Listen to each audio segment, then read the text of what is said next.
হরি বল হরি বল হরি বল হরি বল। এইবার শুনে নাও, শিবের মাথায় যদি কেউ এক ঘটি জল দেয়, শুনে নেবে তত্ত্বগুলো। শিবের মাথায় যদি কেউ এক ঘটি জল দেয় মা, তাহলে তার নারায়ণের ভক্তি প্রাপ্তি হয়। আরে যদি কেউ বৈশাখ মাসের দিনে এক ঘটি জল ওই তুলসী বৃক্ষের গাছের গোড়ায় দেয়, বলছি তার মৃত্যুর পরে বৈকুণ্ঠে বাস হয়ে যায়।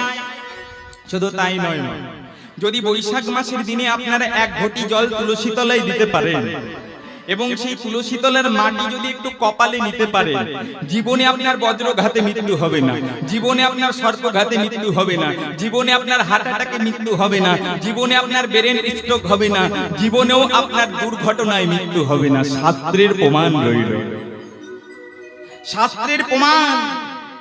তুলসী বৃক্ষের তলার মাটি যদি কোনো ভক্ত কপালে নিতে পারে, তাহলে তার জীবনেও অকাল মৃত্যু হবে না।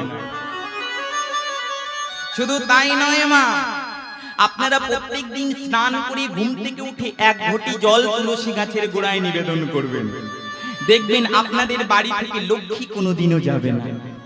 কেন? নাকি লক্ষ্মী হচ্ছে নারায়ণের পত্নী মা, আর তুলসীও নারায়ণের পত্নী। তাই নারায়ণ লক্ষ্মীকেও ভালোবাসে, তুলসীকেও ভালোবাসে। তাই এই বৈশাখ মাসের দিনে নারায়ণ থাকে তুলসী তলায়, তাহলে লক্ষ্মীও তো নারায়ণের পত্নী মা, তাহলে লক্ষ্মীও নিশ্চয়ই নারায়ণের সঙ্গেই থাকবে। তাই যদি কোনো নারী কোনো পুরুষ সকালবেলায় ঘুম থেকে উঠে এক ঘটি জল তুলসী তলায় দিতে পারে, বলছে লক্ষ্মী নারায়ণের চরণে জল দান করা হয়, আর সেই জল লক্ষ্মী নারায়ণ পায়, আর সেই জলের গুণে সেই ব্যক্তি মৃত্যুর পরে বৈকুণ্ঠে তার বাস হয়ে যায়। হরি বল হরি বল হরি বল। শুধু তাই নয় মা, এই বৈশাখ মাসের অনেক মহিমা আছে। এই বৈশাখ মাস একটা বিশেষ মাস মা। এই মাসটা যদি নিরামিষ সেবা করি, প্রত্যেক দিন একটা ঘিয়ের প্রদীপ তুলসী তলায় দেখাতে পারেন, বলছে জীবনের মতো আপনার বাড়িতে অভাব প্রবেশ করবে না। হরি বল হরি বল। জীবনের মতো আপনার বাড়ি থেকে দারিদ্রতা চলে যাবে। কেন মা? শুনে নাও, ঘিয়ের প্রদীপ কেন দেখালে আমার গোবিন্দের কৃপা হয়?